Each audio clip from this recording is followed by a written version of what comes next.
everybody! Thank you for celebrating Dia de los Muertos Bailan with us, with the City of Edinburgh, and with the Cultural Arts Department at the auditorium here in the City of Edinburgh. As you can see, I have the altar behind me, and today I want to teach you one of the most important symbols of the altar, like the one that we have behind me, and it is the Calaveritas. These calaveritas are usually made out of sugar. However, today we're gonna teach you how to make them with rocks, just so you guys can make your own at home and you don't have to go out and find different materials. So all you're going to need is a rock, like the one I have right here.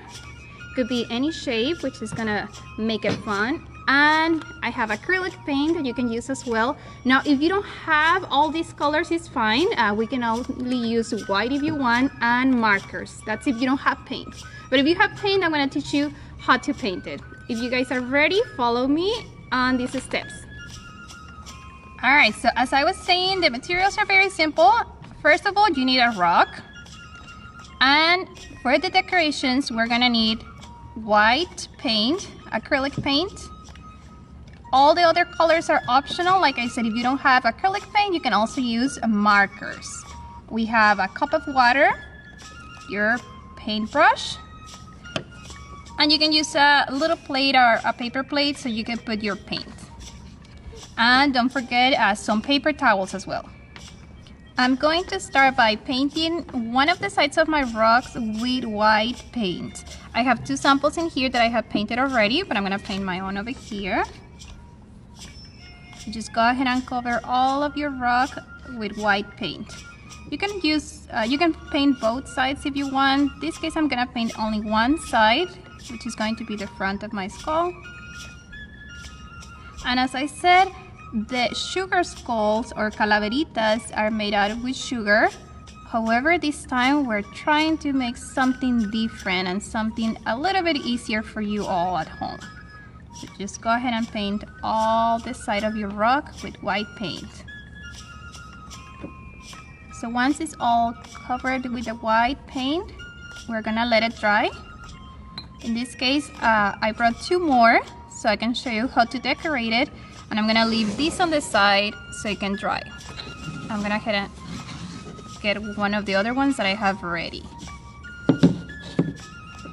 Now in Mexico, normally people give these skulls with the name of a friend at the top, and this is just as a reminder that everybody one day is going to die. I know it's kind of weird, but Mexicans are like that. We see the dead as part of our lives, so that's why they add the name.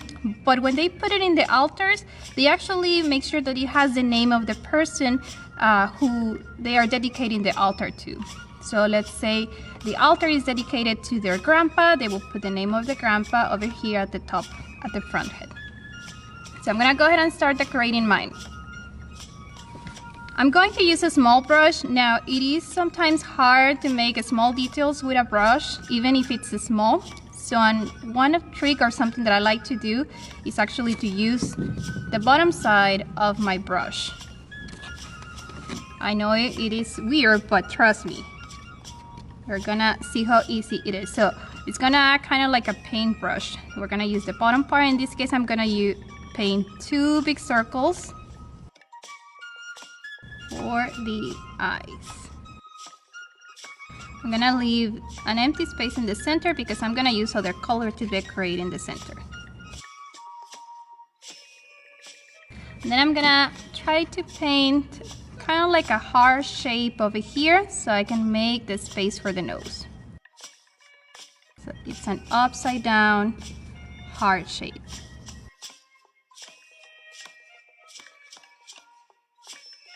Now for the teeth, you can also, if it's a small brush like this one, you can go ahead and paint it. If not, you can keep using the bottom side of your paintbrush. And it's kind of like a squiggly line, doesn't have to be straight. There you go. Now I'm just gonna add lines like this. Simulate the teeth. There you go. Now the fun part begins is where we're gonna add all the flowers and the colorful decorations around the skull. Like I said, you can put a name over here at the top if you're gonna give it to a friend, or you can write the name of the person who you are dedicating this skull to. So I'm gonna make sure that I clean my brush because I still have black paint and I don't want to mix the colors. So if you have your paper towels on the side, make sure that you clean the brush. Okay, so for this one, I want to use the colors that I already have in here. You can use any colors that you want. I'm gonna start decorating the eyes. For the eyes, I want to put like a big circle in the middle. Just a big purple dot in there. Then make sure that you clean it before you use a different color so you don't mix the colors on your skull. I'm gonna use some orange. So I wanna make a flower.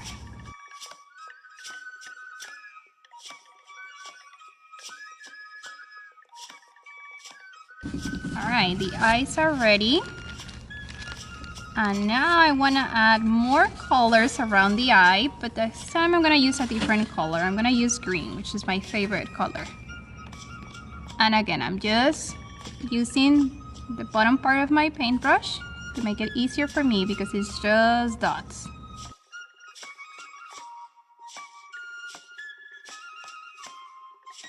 There you go. See how easy it is? Now I want to add more flowers around, especially at the top over here on the front head. I don't want to put a name on mine, but I want a different color, so I'm gonna go ahead and grab some pink paint. And as I was saying at the beginning, if you don't have paint but you have markers, you can also use markers. That might be easier if you are doing this activity with your children. You can go ahead and use markers so it can be easier for them. But if you use markers, it's not gonna look as bright as this one. This one was made with markers, so you can see the colors are a little bit faded. If you want it really bright, I will recommend to use the paint instead. All right, so I'm gonna start adding more flowers over here at the top. And we continue using our the bottom part of our brush to make it easier.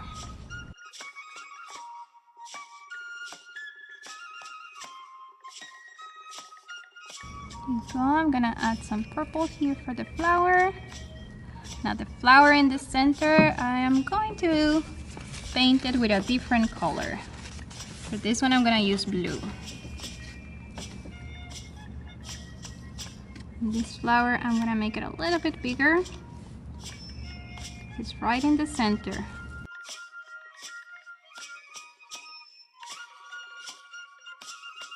All right. Now, if you notice, there's an empty spots over here in the skull. Normally, the skulls are very, very colorful. They have a lot of decoration. So I'm gonna keep adding things to my skull until I am completely happy with the design. And of course, you can make your own design on your skull. So I'm gonna keep adding some colors.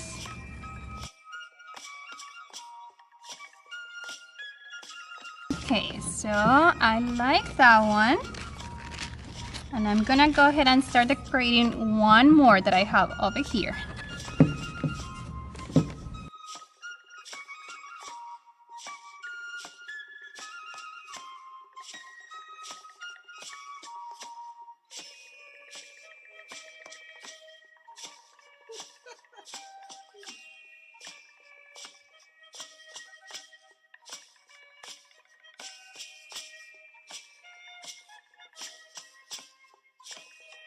I hope you're having fun painting this at home, making your own designs. If you don't make an altar like the one that we have in here, it's okay. You can also use them to decorate your house. Some people don't set up a big altar with all the steps, and what they do is just set up a small table and they put all the food to remember the person that they love and passed away.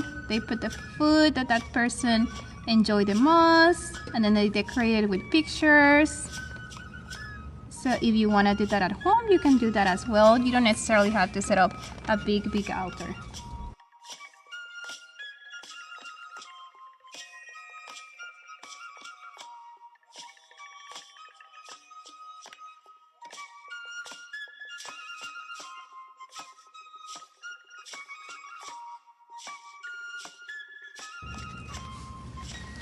Alright, so I'm gonna leave my skulls like that, and I hope you are having fun painting yours. We hope to see your pictures in the comments. Make sure you add some pictures when you're done and add them in our comments below.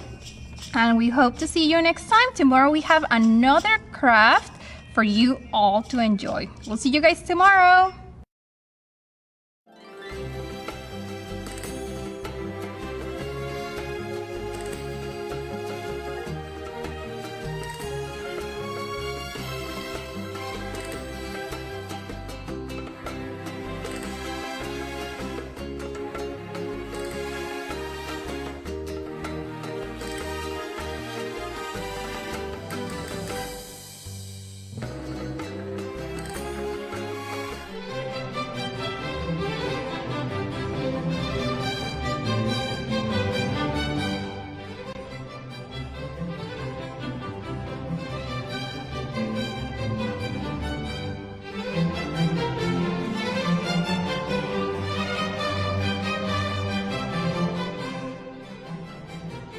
Hi everyone, my name is Danielle Imbong and I'm from the Center for Latin American Arts at the University of Texas, Rio Grande Valley. And I am the Special Events Coordinator and Social Media Associate. And this is my colleague. Hi, my name is Carol Lopez. I am the Chief Coordinator at the Center for Latin American Arts and the Education Liaison for the South Texas Public Schools. So here in this altar we have several Catrinas, calaveras, candles, flowers, the favorite foods, the favorite items of the judge, such as collars, necklaces, and dresses. Primarily within her background, she has an affinity for fashion and the visual arts, as her father was a furrier in New York City, and her mother worked at a garment factory, so her love for fashion and the arts blossomed throughout her career as she befriended friendships with Diane von Furstenberg, who is a feminist fashion designer icon, who also designed the wrap dress in the 70s, and with the former Council of the Fashion Designers of America. She was the former president of the Council of Fashion Designers of America. And in addition to her support for fashion and her proclivity for collars and femininity, she also supported museum work, specific exhibitions such as Degas and Opera at the National Gallery of Art, which happened earlier this year in March. So those are her affinities. Justice Ginsburg was one of 9 women accepted in Harvard Law back in the 1950s, 60s. The dean actually was very upset and constantly yelled at them, telling that they took the spots of men that should have gone before her. So even with all that, she was still first place in her class. Later on, she married and moved to Columbia to finish her law degree. There, her husband got cancer as well. Not only was she a full-time mother, but she also was a full-time student and going to her husband's classes, taking notes for him so he would not fall behind. And she was still in first place in her entire year. She later fought for civil rights for everyone, from single fathers that were denied financial help from the government to the gay community, Latino community, Black community, Asian community. She fought against discrimination. She fought for human rights.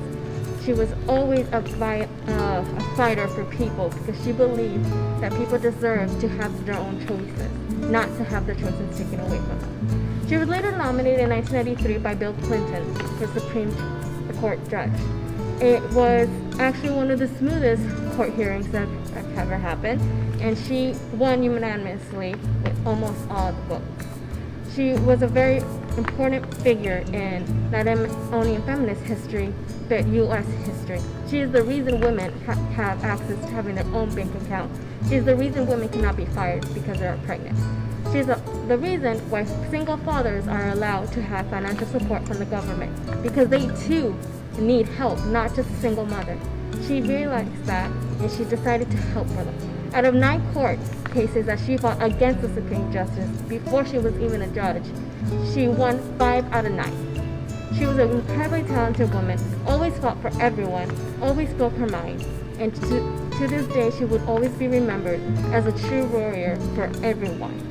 Woman, man, child, did not matter. She was your fighter and she would always fight for you.